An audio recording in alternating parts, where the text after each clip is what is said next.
Today, I'm being joined in the program and someone who will talk to us about the electricity sector, especially as it concerns you and I. All of us use electricity. We're powering this entire place by electricity, but the prices, electricity hike is biting hard, especially those on Band A. And so we're being joined in the program by Mr. Sunday Oduton, Executive Director, Research and Advocacy, Association of Nigerian Electricity Distributors. Thank you, sir, for coming on the program. Thank you very much. Good afternoon. So let's begin with some basics because you're the spokesperson of the DisCos. So let's begin with some basics. There has been an argument as to how much do Band A pay now in terms of units, because that's how Nigerians understand it. If they vent their machines and all of that, they see an amount and they compare it and do the division based on the amount they pay as against the units. How much per unit for Band A users? What people need to understand is the way electricity units are calculated. Electricity is calculated per kilowatt hour. So it's 209 naira per kilowatt hour. That's what it is. Is that what we people call units? No, the unit is less than that. You use that to when you... Okay, this is why I say let's start from the basics. Yes. I was very deliberate. So yes. The other day I recharged, I think I'm on Band B also. I just tried with 1,000 naira. And when I saw the number of units, I did the division. If I divide the number of units by the amount I paid, it came to about 67 naira. That's what I mean. I want to speak as a lay person. So that is for Band B, according to what I was told. I'm in Band B. Band A, bring it to the unit price. How much is it? Per unit, as I've explained to you. I don't know whether you understand me. What I'm saying is, what you pay if Band A to Band B, if you are paying 68 naira, 68 naira per kilowatt hour was the payment for even Band A. What happened was that the subsidy on Band A was removed, so Band A went up as much as 226 naira per kilowatt hour. When the naira appreciated against the dollar, the price dropped to 205 naira per kilowatt hour. When there was another upsurge in the exchange rate between naira and the dollar, it went up a little bit again to where it is now, which is 209 naira per kilowatt hour. I think the other thing we need to understand is that today, the people in Band A pay more than all others. They pay more than all others because they are the one paying the true cost, and I emphasize the word, the true cost of electricity in Nigeria, right? Which is talking about the cost of production, the landing cost of electricity, cost without subsidy. They are the one paying without any government subsidizing them. All others, like yourself in Band B, you are still being subsidized by government for as much as 67%. So what you pay is not what you are supposed to be paying, right? But even the Band A customers who are currently paying the highest in Nigeria, they are the lowest, they pay the lowest tariff in the whole of West Africa. You see, and that's very important. Just hold on, sir. Okay. I will allow you land. You know, when the government or people in charge give that narrative, it almost makes some people squirm on their chair. So exactly what is the crime in government helping you to live better? So, because when we push back and say, this thing is expensive for our people, and then you begin to draw comparison. And when we draw comparison as to fundamentals of how those people have built their society better than ours, everybody pushes back. So does it really make sense that every time we say, what is the crime if Nigerians pay less than every other person? What is wrong? It makes a lot of sense because I'm not comparing the cost of electricity in Nigeria to that of United Kingdom where I lived for 32 years. I'm not saying that. I'm saying at the backyard here, our neighbors in Ghana, Mali, Burkina Faso, Senegal, right? And when you go there, the first thing, especially you journalists, you go to Ghana, you come back and tell us, see what they are doing in Ghana. You cannot even give us carbon electricity. But you fail to understand the fact that they pay for it. That's why the people who supply it are able to cover their costs. That's why they're able to get enough capital to inject back into the system So the issue is very simple. It is simple, and let me quickly. I would like to quote Dr. Akinwumi Adesina, the president of ADB. He said, "No economy can grow in the dark. No economy can industrialize in the dark. And of course, no economy can be competitive in the dark." We all know and we all agree that for any country to industrialize, for there to be progress in the health sector or education sector, we need electricity. And for there to be electricity, we need investment. And the sole purpose of any investment anywhere, including Channel TV, the investor of Channel TV would not have remained in business if Mr. Momo couldn't and can't recover his costs. So cost recovery is central. So when we're talking about that, another thing is that when you now say your government, Nigerian government, should subsidize things, for me as a person, I have no problem with that. If they can afford it and if they are able to keep up with it. The government of Mr. Jonathan in 2013, and thank God I was in this country, I was part of I was in the sector right from the beginning. When I came back to Nigeria on November 1st, 2013, part of what the government of Mr. Jonathan promised was that they will pay the outstanding subsidy. Okay, so they never did. Okay, not that they didn't want to pay, but they didn't have the money to pay. Nigeria cannot carry this burden. As journalists, our job is to put the facts on ground. Yes. Nobody can come and blackmail the population for the failure of government. Correct. If government, in trying to privatize the sector, failed in doing the right thing, I don't think the people should be blamed. That's why we put people in charge to run the government at the end of the day. Good. So nobody should come and blame the people. The people have said, we want light at the end of the day. Now, there are two problems. There's the one problem of paying high tariff. There's a problem of not even seeing the light. Let me tell you something.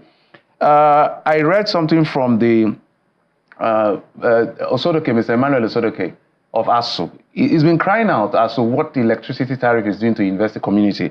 And he said before tariff increases, all 274 universities in Nigeria were spending a monthly about 5 billion monthly and 63 billion yearly. As this currently, it has increased now. They pay 21 billion monthly and 257 billion yearly. That is killing. How do we survive? Okay. Number one, we should not continue to make the mistake that we've been making since 1960. Like this person, all he did was to lump it all together. Take each and every university, treat each case on his own merit. Okay? And then we can now discuss the larger issue of how do we fund our universities? How is it that you won't hear complaint from the University of Oxford or Cambridge? How come that we're having all these issues with our institution, issues around funding? Funding or no funding has little or nothing to do with service providers, okay? So it's either you want the service and you get it, or you don't want the service and you don't get it. And when we talk about service-based tariff, we're saying a tariff that is based on the service that you receive. And sentiment and emotion apart, is either we get the required funding that will send the right signal to lenders, so because of time, and investors. So because of time, we need to be you honest said band A is not being subsidized. So is this giving investors some level of confidence to invest the sector? How far-reaching is that in the first place? It's just a pathway. It's the beginning, right? It's a pathway to recovery, because at the end of the day, we had a lot of shortfall as far back as 2013. That's what I was saying earlier on, whereby the government were owing so much in unpaid subsidies. And if this government came on board and said, you know what, we can't continue to carry the burden. Only 16% of our customers are in Band A, for God's sake, just 16%. Are they getting the required number? They are getting it. Not true. And those who are not getting it, I'll give you facts. Not entirely Mention true. Anywhere in Nigeria, and I'll give you the fact. Now, and I'll give you some examples. Give me examples. In Abuja, There's an estate called Sun City Estate. You know, people are watching and listening to you. Oh, yes. Okay. Oh, so yes. I'm sure there will be reaction. I'm an Egba, where I come from, we don't lie. It's not. It's not about any. It is. No, this is. We're talking about Nigeria. I'm saying that I will not stand before the world and lie to anybody for anything. No, I'm not here to polish the image of the DisCos. Band A is supposed to get 20 I give you an hours example. plus, right? I give you an example. No, let's put There's an estate called Sun City Estate in Abuja, right? They were in Band A. But at a point when the Abuja DisCo realized that they couldn't push the power to that quantum for them, about 1,000 houses in one estate, they were downgraded a few months ago to Band B. Why? Because the DisCo know that they cannot get them that average of 20 hours in a 30-day period. Okay? They were downgraded back to Band B. So we have that. But here in Lagos, along Gorodu Road, somewhere around Odepano, there's an area there where Ikeja Electric has upgraded them from Band B to Band A, even though they are now complaining. So this upgrade, is it mandatory? Is it voluntary? How do you make the decision? Because, for instance, I guess I'm in Band B, from what I was told. I don't know all these technical things. So if tomorrow I'm told I'm upgraded to Band A, nobody perhaps would have sought how does it work? How do you make that decision? Okay. Is it the government or is it DisCos? Who makes that decision? Okay, the decision is made by the regulator in conjunction with the DisCo concerned. We're a heavily regulated industry. Issues to do with tariff or any of these things is done by a regulator, which the DisCo concerned. The DisCo gives, if the DisCo can say, okay, I can do this, and we're monitored. We're even sometimes punished once we fail to live up to our mandate. That is where I wanted to come to. The punishment now, as you're answering this other question, I'm rushing because of time, my apologies. The punishment now, when you DisCos fail, because the average Nigerian, what will you do? We're traumatized already. So going through another litigation is just a waste of time sometimes for some people. So who penalizes you and what is the kind of penalty? Nigerian Electricity Regulation Commission. What kind of penalty? And how do we consumer get? You need to ask them. No, you are the one that's public. No. It's a public corporation owned by the federal government, the regulators. They are there and they have a website. These are very hardworking people and they do their thing. Let me speak to the We are fined, heavy fine, millions. And I don't want to mention. There's a particular DisCo now that's paying almost $1 billion in fine. No, you don't think they deserve to pay $1 billion in fine from what you DisCos I'm not disputing that. Once you do what you're not supposed to do, or you fail to do what you're supposed to do, you'll be fined. Because we know that we'll be fined, that's why we up our game. Things has improved. I was on this program in 2021. Today, compared with that day, then we are doing better now than that time. And going back to your question, I was trying to answer that question on movement to Band A. Yeah, please do. The ideal thing, two things I would say. Every single household in Nigeria ought to be metered. That's number one. Every single household in Nigeria should be on Band A, if you ask me. In other words, Nigeria should be inching towards uninterrupted power supply.